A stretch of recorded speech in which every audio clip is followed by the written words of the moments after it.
Hola, mi nombre es Félix Cruz, soy técnico en análisis y programación de sistemas, estudiante de ingeniería de sistemas en la UNAD. Estoy casado, tengo un hijo de 5 años, trabajo en una empresa, en una startup llamada QuickCat y me desempeño en el puesto de soporte técnico. Mis principales funciones son capacitar y apoyar en el uso de las plataformas en que prestamos servicios de domiciliario, sacar informes de la base de datos para la parte operativa y administrativa y las gerencias y realizar ajustes en la base de datos sobre los servicios en ejecución o prestados, tales como son sus valores, sus estados.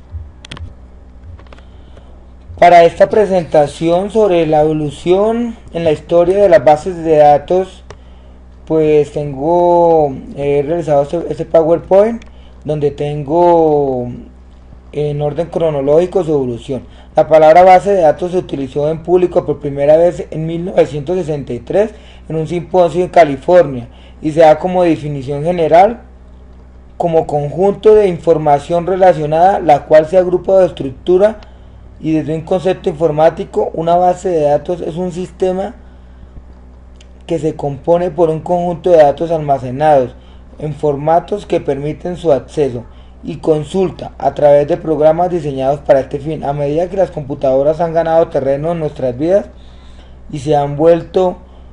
imperiosa la necesidad de almacenar y manipular gran cantidad de datos, asimismo la evolución de la base de datos ha ido creciendo exponencialmente. Los orígenes de la base de datos se pueden rastrear desde la antigüedad y como lo podemos ver con el concepto que acabo de dar, donde ya existían bibliotecas y todas clases de registros, también se utilizaban para recoger información sobre las cosechas y censos. Sin embargo, su búsqueda era lenta y poco eficaz y no se controlaba con la ayuda de máquinas que pudiesen reemplazar el trabajo manual. En 1884, Hermann Hollerith creó la máquina automática de tarjetas perforadas, siendo nombrado así el primer ingeniero estadístico de la historia. En esta época los censos se realizaban de forma manual. Posteriormente, en la década de los 50, se da origen a las cintas magnéticas para automatizar la información y hacer respaldos. Esto sirvió para suplir las necesidades de información de las nuevas industrias y a través de este mecanismo se empezaron a automatizar la información con la desventaja de que solo se podían hacer de forma secuencial. Posteriormente, en la época de los 70, en la década de los 70, los computadores bajaron los precios para que las compañías privadas pudiesen adquirir, dando paso a que se popularizara el uso de los discos, cosa que fue un adelanto muy efectivo en la época, debido a que a partir de este soporte se podía consultar la información directamente sin tener que saber la ubicación exacta de los datos. En esta misma época se dio inicio a las primeras generaciones de bases de datos de red y las bases de datos jerárquicas, y ya era posible guardar estructuras de datos en árboles y listas. Ya por lo que respecta para la década de los 70, Edgar Frank Cook, científico informático inglés conocido por sus aportes a la teoría de bases de datos relacionales, definió el modelo relacional a la par que publicó una serie de reglas para los sistemas de datos relacionales a través de un artículo, un modelo relacional de datos para grandes bancos de datos compartidos. Este hecho dio paso al nacimiento de la segunda generación de sistemas de gestores de base de datos. Como consecuencia de esto, durante la década de 1970, Lawrence J. Ellison, más conocido como Larry Ellison, a partir del trabajo de Edward Cook sobre los sistemas de las bases de datos relacionales, desarrolló el Relation Software System, o lo que es lo mismo, o lo que se conoce actualmente como Oracle Corporation, desarrollando así un sistema de gestión de base de datos relacional con el mismo nombre de dicha compañía, Oracle.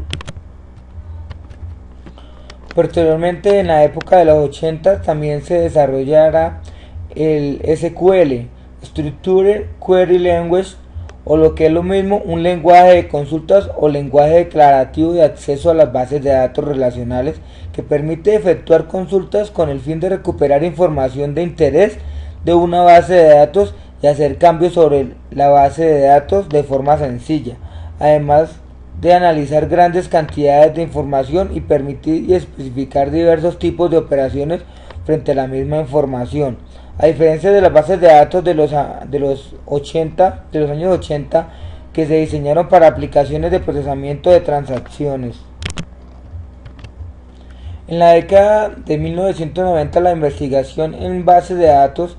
giró en torno a las bases de datos orientadas a objetos, las cuales han tenido bastante éxito a la hora de gestionar datos complejos en los campos donde las bases de datos relacionales no han podido desarrollarse de forma eficiente. Así se desarrollaron herramientas como Excel y Access de paquetes de Microsoft que marcan el inicio de las bases de datos orientadas a objetos. En la actualidad, las tres grandes compañías que dominan el mercado de las bases de datos son IBM, Microsoft y Oracle. Por su parte, en el campo de Internet, la compañía que genera gran cantidad de información es Google, aunque existe una gran variedad de software que permiten crear y manejar bases de datos con gran facilidad, como por ejemplo LINQ, que es un proyecto de Microsoft